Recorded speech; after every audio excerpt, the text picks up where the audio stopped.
Remember your life in 2019 and now. Remember your life today. You've noticed it too, after the legendary year of 2020, life and daily routine feel different.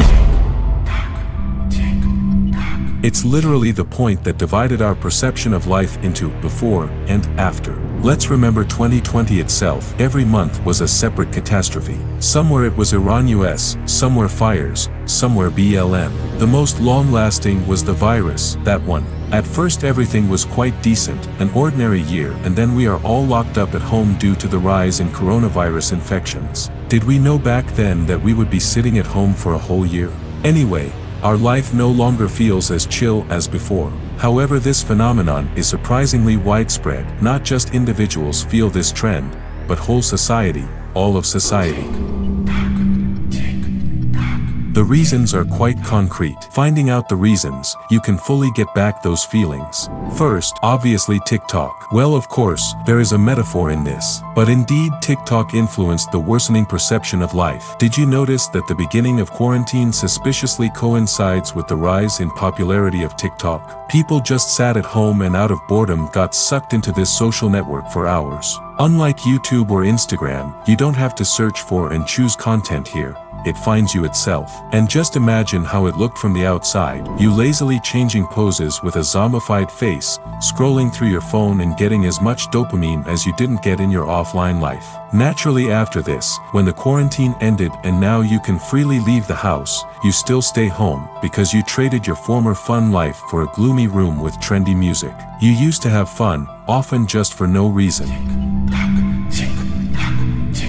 At some point, try scrolling your feed backwards until you reach the very beginning, not down but up. I think you'll be surprised how many videos you've watched at least once, some even 2 or 3 times. And here's a clue, you forgot most of those TikTok views after scrolling past them. But it feels like only 10 minutes have passed, when really it's been half an hour. And if you scroll back, you definitely won't remember those videos. So 30 minutes was spent on something you won't even remember. And some people sit for hours. From this comes another reason, accelerated time. Just try to deny that these 3 years after quarantine flew by in an instant. And now flashbacks to pre-quarantine times. Remember how you gathered with friends, walked around, which places you went to, you had favorite cafes and parks. And now you won't be able to recall anything like that because there was nothing memorable. And if there was nothing, then it's very difficult to regain enthusiasm. Life goes by inactively, and there's nowhere for it to strive. Plus you can't deny the influence of social media itself. Notice that the past 3 years we've lived practically in a virtual reality and made social media as comfortable for ourselves as possible. Yes, I mean that feeling when TikTok recommendations understand you almost completely and have become dearer than your own mother. In this virtual life we communicate less and less with friends, more with commenters. As a result, it seems the TikTok community is actually closer than friends from real life. Well, simply because you didn't communicate with your friends for a long time, each of you changed interests. What you're sad about is just nostalgia. The damned virus first divided you from your friends, drove each one home, and only after you lost common interests did it allow you to be friends again. But that's impossible, because you've become different. The virus completely changed our everyday life. Just think about how high schoolers behaved when you were in elementary school, and look at them now, all kind of tense, sad, not at all lively.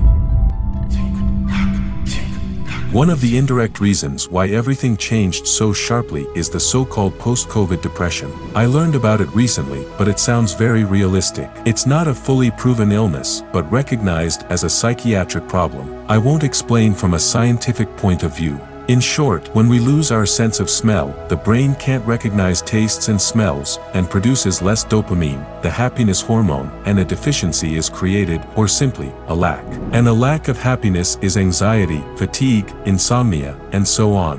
This is exactly how today's teenagers look. The virus itself, which forced all of us to sit alone for 2 years, in the end not only physically destroys us, but morally too. Creepy. This can explain why people of the same age in 2017 and 2023 are so different. Often modern people are more quiet and closed off. But whether we can ever socialize again remains a mystery. It all depends only on us. We are people, not enemies to each other, but it's so easy for us to be divided by a virus, propaganda, politics, crisis, and other factors. We only stick together when everything is good. When everything goes bad, everyone's on their own.